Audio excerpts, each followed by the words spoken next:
So the next one would be, we talked a little bit about it before, but the mirror, allowing people to try things on, actually giving someone the experience before they buy makes the ultimate difference in them actually making the purchase. So doing that, having a mirror, letting them actually see themselves, take pictures of them, record if they're okay. When I record someone and actually show them, they say, wow, I want that. So that's an awesome hack, is to actually give someone the experience before they buy, if indeed it's possible, especially with COVID now. Okay? So large bag, yes, with logos. I mentioned having a large bag with logos. If you have little gift bags or giveaway bags, at one of my very big events I attended, I gave a few freebies. And these are for the first 10 people who came to my booth. But the freebies were very small, but the bags were huge and had my logo. So a lot of people now were walking around this huge event with hundreds of people everywhere carrying my bag with the logo. So if you have logos or bags, make sure they're nice, they look amazing. If it's a big event where people walking around, because everyone's looking at what's in their hands. And then they go to look for that booth. Well, why does everyone have that green bag? And then they see your booth with the green bags and they just want to approach. They just want to see what's going on. What's the hype? And how can I be a part of it? Okay? Another thing would be, don't leave early. I learned this, actually my most recent event, because, you know, you're learning the kind of how the vending world works. There's a lot of unspoken rules, and this was one of them. If you sign up for an event, you're supposed to stay from the beginning and the end of the event. So even if things get slow, you want to still hang in and hang out. I learned this kind of backwards, because if things were a bit slow, I thought, it's my business, I can do what I want. But I learned that it's an unspoken kind of rule, that it's not something you want to do and it rubs the organizer the wrong way. I didn't know that. Maybe you guys can comment and tell me if that's true or not. But from my most recent experience, I was told that, you know, it's not a good look. So be sure to hang in throughout the event, no matter what traffic looks like.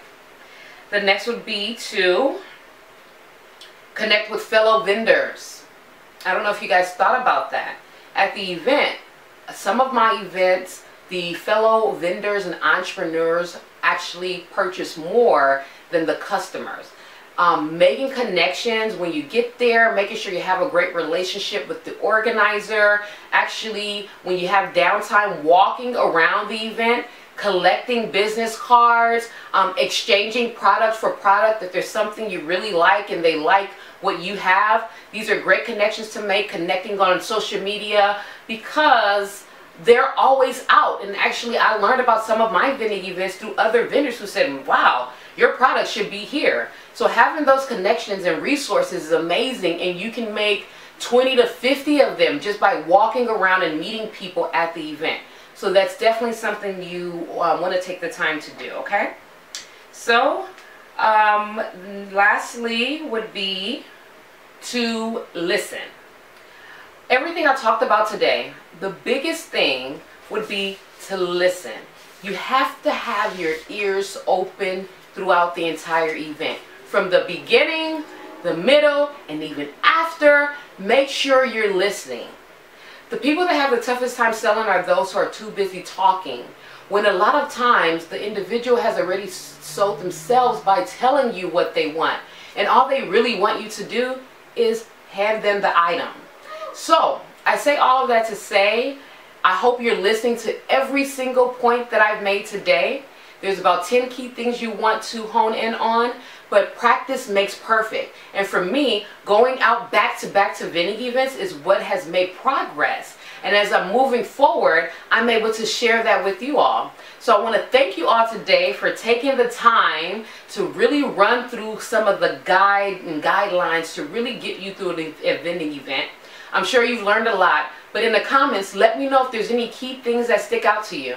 Again, it's Lisa Nar here with Bliss Waist Ice Beads, my personal page at Relentless Drip.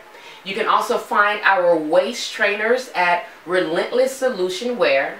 And then we have our digital virtual parties where you can learn how to make waist beads with a group of your friends, and or put together events, especially during COVID where we really can't connect, but we can virtually. I'm your virtual hostess with Feed and Drip, and I can assist you there.